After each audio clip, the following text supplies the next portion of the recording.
Assalamualaikum warahmatullahi wabarakatuh. Halo sahabat-sahabat hebat, gimana nih kabar hari ini?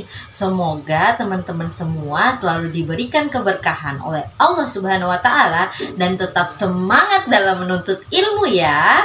Pada video pembelajaran kali ini kita akan mempelajari tentang penyebaran data berkelompok. Jadi di penyebaran data berkelompok bagi menjadi 3 materi pokok. Yang pertama adalah mencari simpangan rata-rata. Yang kedua adalah mencari ragam atau varian. Yang ketiga adalah mencari simpangan baku. Nah, pada video kali ini kita bakalan bahas terkait dengan materi yang ketiga, yaitu mencari simpangan baku atau memahami tentang apa itu simpangan baku. Sebelum kita mempelajari lebih jauh apa itu simpangan baku pada data berkelompok, kira-kira teman-teman tahu nggak sih data berkelompok itu seperti apa dan bagaimana bentuknya? Nah, supaya teman-teman paham apa itu data berkelompok, langsung aja yuk kita dengerin penjelasan dari Kak Rizka. Silakan Kak Rizka. Jadi, data berkelompok ini adalah data yang berasal dari kumpulan data tunggal. Untuk lebih jelasnya, agar teman-teman tahu bagaimana bentuk data berkelompok, coba teman-teman perhatiin data yang ini, atau yang ini. Nah, jadi beberapa gambar tersebut adalah contoh dari data berkelompok.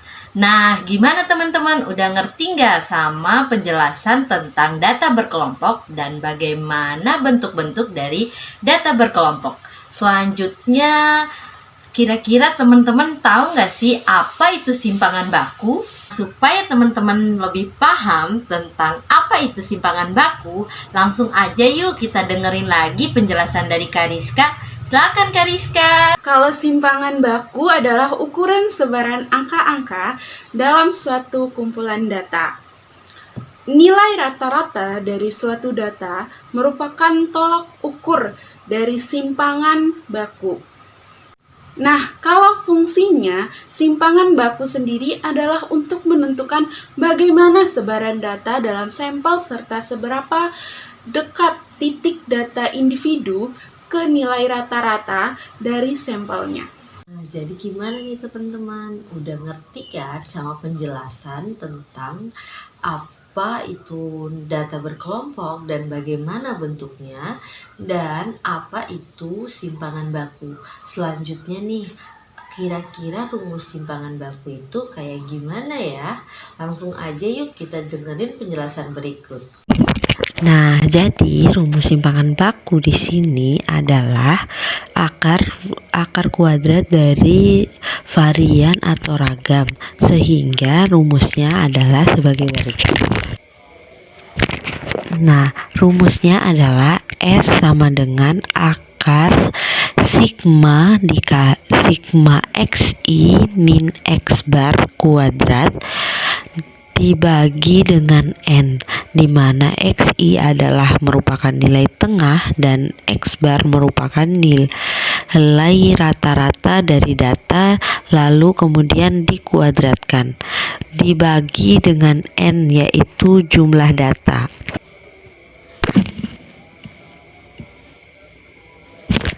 Nah, selanjutnya nih, jadi ini merupakan rumus dari ragam atau varian, yaitu x kuadrat sigma xi min x bar kuadrat per n.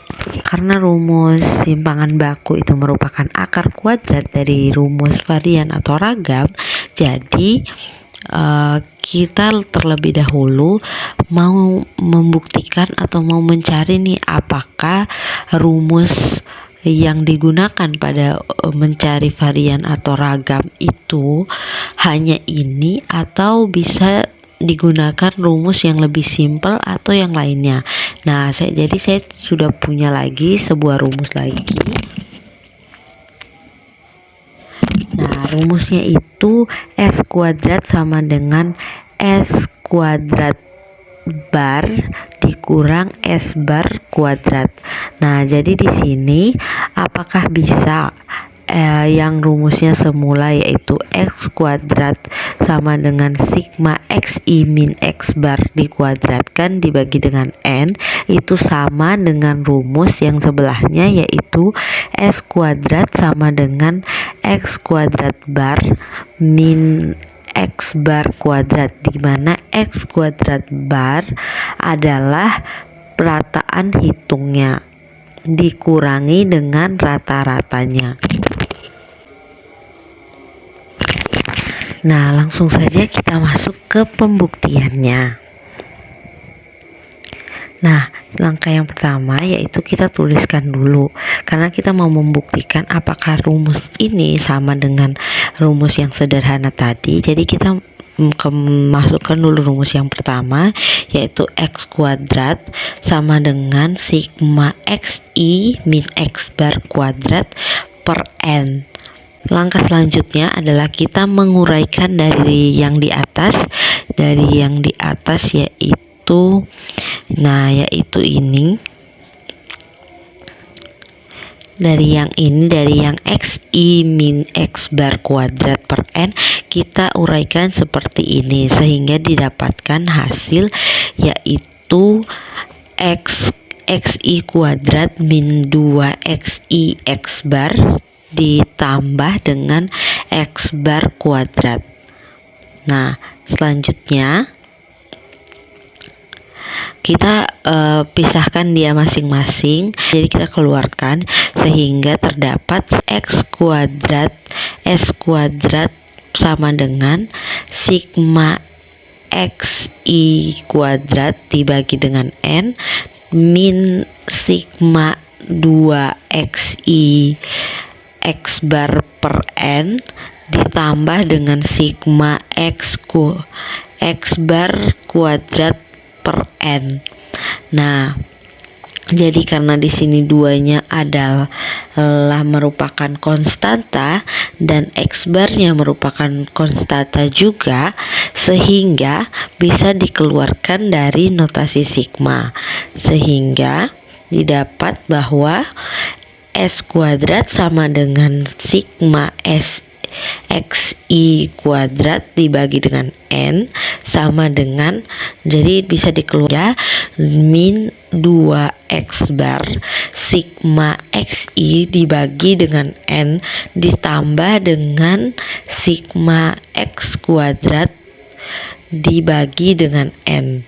Nah, kita lihat di sini. Nah, jadi karena sigma xi per n itu adalah rataan hitungnya, maka ini bisa kita tulis adalah s kuadrat sama dengan sigma xi kuadrat itu sama dengan 2x bar dikali dengan x bar ditambah dengan, nah karena di sini ada notasi sigma dan ada konstanta yaitu x bar, maka notasi sigma dari suatu konstanta adalah batas atasnya berarti n dikali dengan konstantanya, karena tadi kan kita ketahui bahwa nilai dari sigma ini merupakan i sama dengan 1 sampai n, sehingga notasi sigmanya akan dikalikan dengan banyaknya data atau n atau batas atas dari sigma, sehingga di sini dapat kita tulis n dikali x bar kuadrat per n, sehingga nah jadi di sini karena x bar dikali x bar adalah x bar kuadrat, jadi dapat kita tulis sebagai berikut, dan juga ini n sama n dapat kita sederhanakan sehingga didapatkan s kuadrat sama dengan sigma xi kuadrat dibagi dengan n dikurangi dengan x bar kuadrat ditambah dengan x bar kuadrat.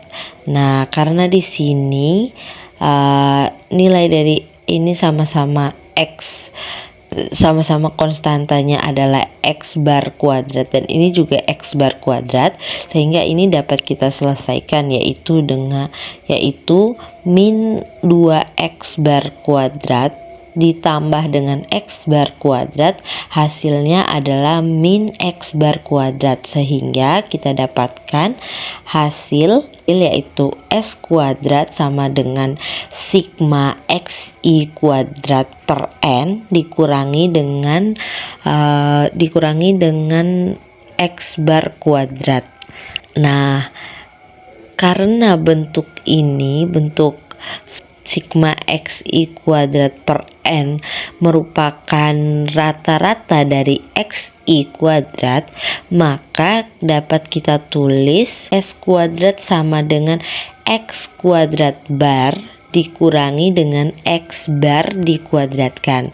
Nah, sehingga terbukti bahwa rumus yang tadi semulanya adalah rumit seperti ini.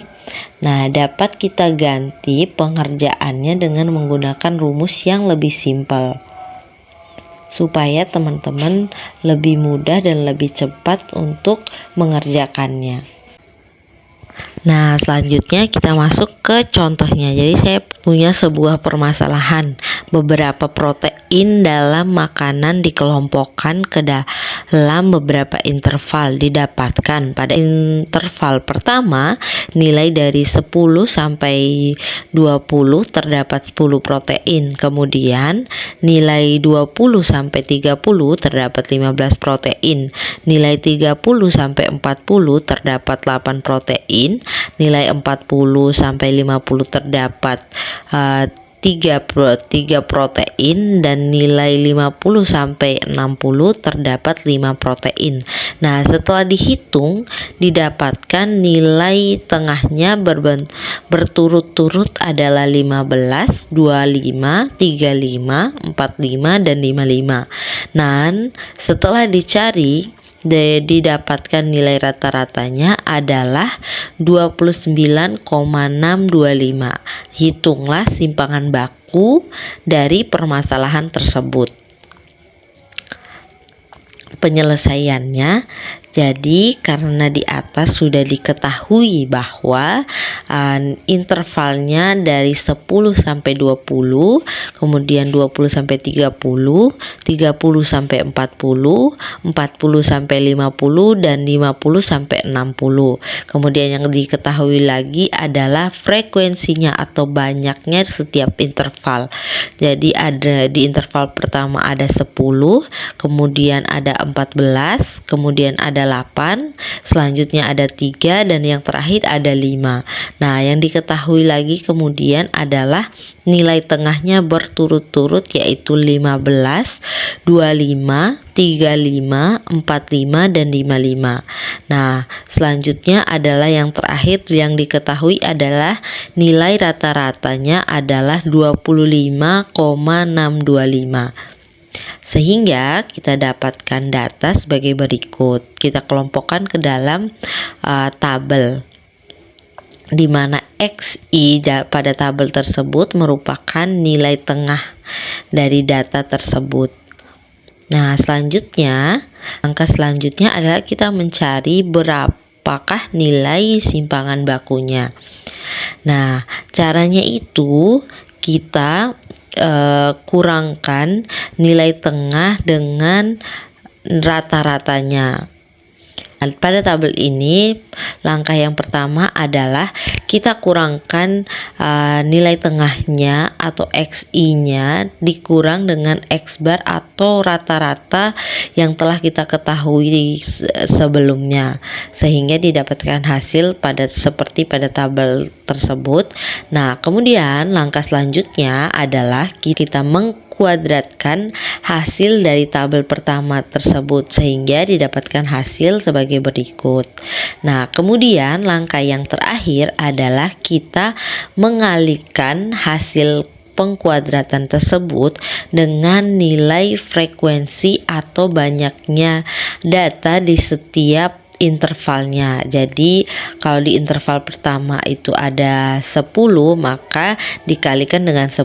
Begitupun selanjutnya tergantung banyak frekuensinya atau banyak data pada setiap interval sehingga didapatkan hasil seperti ini. Nah, hasilnya tersebut kita jumlahkan sehingga didapatkan jumlahnya itu yaitu 6.605,5. Nah, langkah selanjutnya adalah kita masukkan ke dalam rumus. Jadi S sama dengan akar dari sigma XI min X bar kuadrat per N.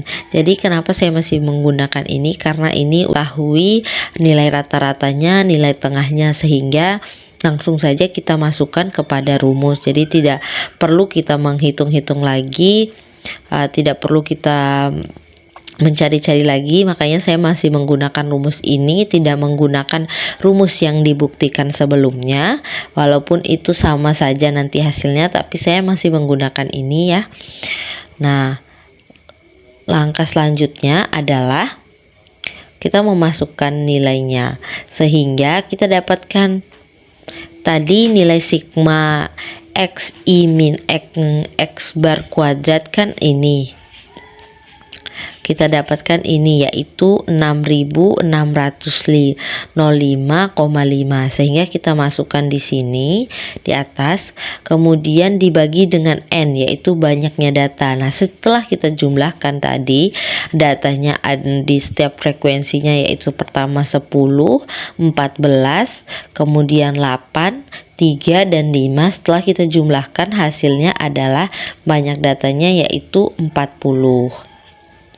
Kemudian langkah selanjutnya ya tinggal kita bagi 6.605,5 dibagi dengan 40 sehingga didapatkan akar dari 165,1375. Nah, akar dari 165,1375 adalah 12,85. Jadi, nilai simpangan baku dari permasalahan tersebut adalah 12,85. Jadi ini ya teman-teman, sedikit penjelasan terkait dengan simpangan baku pada data berkelompok. Semoga setelah teman-teman menonton video ini, diharapkan nanti untuk memahami apa itu simpangan baku pada data berkelompok dan dapat mengetahui rumus apa yang simpel untuk digunakan ketika kita menyelesaikan rumus simpangan baku atau menghadapi tentang masalah simpangan baku. Sekian, wassalamualaikum warahmatullahi wabarakatuh. Bye.